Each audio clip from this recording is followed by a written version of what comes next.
Dad, I'm not dreaming, right? Jack said excitedly. Trevor shook his head, feigning calmness. Son, calm down. Although our family has declined, we used to be a famous clan of Sacramento. They did not dare to face us. We have to be arrogant and not let others look down on us. Yes, Dad, don't worry. Jack nodded his head like a chick pecking rice, and the two of them walked into the CEO's office arrogantly. In the office, John Walker was sprawled on his office chair. He didn't even bat an eyelid when he saw Trevor and his son enter. Jack was stunned. Why was this different from what he imagined? Shouldn't Mr. Walker greet them respectfully? Since he didn't say anything, Trevor finally felt that something was wrong. However, since they were already here, he couldn't just go back without doing anything. Hello, President Walker. I'm Trevor Wright, he said dryly. I know, John replied plainly. Trevor's face stiffened. The president's careless attitude made him very sullen, but he needed to be humble in other companies. He was begging for help, so he had to be prepared to lower himself. President Walker, I came here this time on behalf of our family to discuss the Beverly Hills Resort project, sir. What do you think? Does your family have any specialties in vacation zone construction? John asked lightly. Trevor's face lit up. As long as Mr. Walker could answer, they would have something to talk about. Sir, our family has 9 professional engineering teams. Plus, we own large-scale construction equipment. We have a lot of experience. In addition, we relied on real estate to become rich. The workers under our command have extremely rich construction experience. So many of the famous buildings in Sacramento were built by us. Trevor was very good at talking. He praised the engineering team's superb skills and talked for more than 10 minutes until his mouth was dry. Then, he stopped. After saying that, he looked at John confidently. He felt that he most likely moved Mr. Walker. But the scene he saw made Trevor stare with his eyes wide open. The president lay down on the chair and fell asleep. He even started snoring. Trevor's eyes instantly turned red. His actions were humiliating them. Jack, who was at the side, was also uncontrollably furious. In the past, when others outside heard about his identity as a disciple of the Wrights, they would respectfully curry favor with him. But here today, the father-son duo gets no attention. President Walker! Trevor's tone became more serious. Although he was angry, he was not stupid. He didn't even dare to think about finding trouble with Mr. Walker, because the ones supporting him were Bennett's and Mr. Henderson. Any one of these two families is much more powerful than them. What's wrong? Mr. Walker seemed to be awakened from his sleep and looked at the two of them in confusion. Nothing. I have already finished talking about the specialty of our family. Trevor suppressed the anger in his heart and gave his son a look. Jack understood what he meant. Then, he took out a sandalwood box from behind him and respectfully placed it in front of Mr. Walker.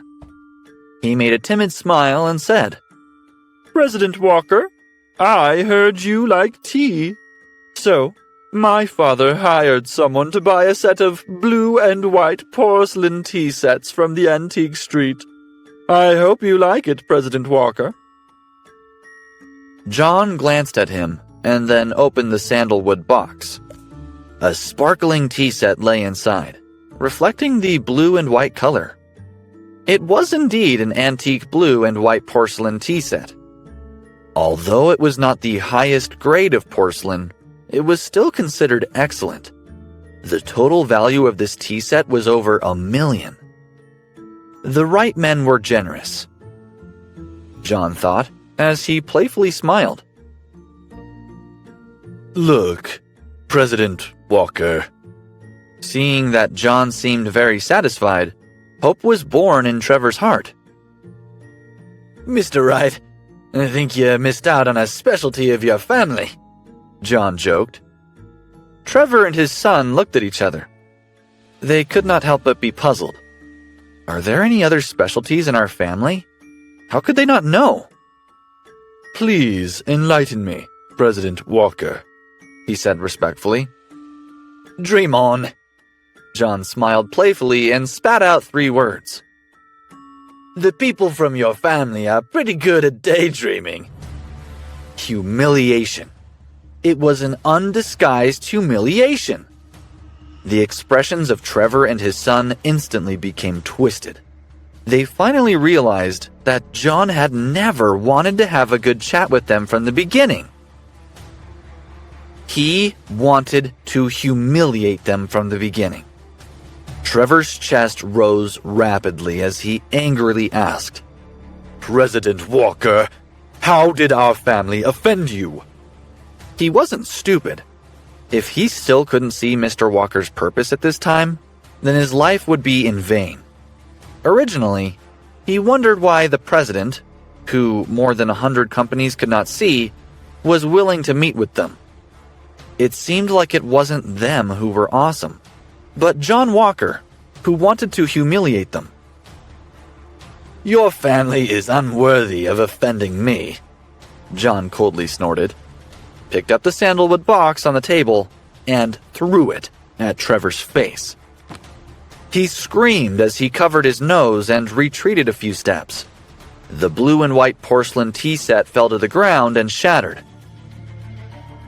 I'll kill you! Jack saw his father being beaten. His face turned red, and he instantly charged at John like a mad lion. Mr. Walker sneered and kicked the son to the ground. Someone come! When the bodyguard at the door heard the commotion, he directly barged in. President Walker? The bodyguards looked at him in unison. These 2 fools are trying to attack me, to let them know whose territory this is. John sneered. Ever since Bob gave him the task last night, he had been thinking about how to anger Trevor and his son and make them take the initiative to attack him. Jack did not let him down. Yes, President Walker. The bodyguards smiled sinisterly, clenched their fists, and surrounded Trevor and his son. After a moment of screaming, the men lay on the ground with bruises all over their faces. They were beaten until their breathing became weak. Carry them out, and then tell those people who are waiting at the company's entrance that no matter who it is that wants to side with Lux Travel, they must first break off their relationship with them. Otherwise, let's not talk about the cooperation. When Trevor and his son, lying on the ground, heard this, their vision went dark. They didn't even have time to catch their breath and fainted. A few bodyguards carried the 2 of them out and threw them towards the door like they were throwing a dead dog. The people from the other companies at the door looked at each other, not understanding what had just happened. Half an hour ago, weren't the Wrights, this father and son, talking about cooperation with John Walker complacently? How could they be thrown out in the blink of an eye? They were still envious, thinking that the Wrights would be the first company to cooperate with Lux Travel. But now, seeing Trevor and the others' miserable appearances, everyone sucked in a breath of cold air. They all felt that they were lucky that they weren't the ones to enter. A few bodyguards relayed John's words again. After hearing everything, the crowd immediately burst into an uproar. Are the Wright father and son duo so fierce? How dare you attack President Walker at Lux Travel? I'm dying of laughter. Why did that old fox Logan Wright send 2 idiots over? The Wright family is finished. Since President Walker has said so, no one will dare to cooperate with them anymore.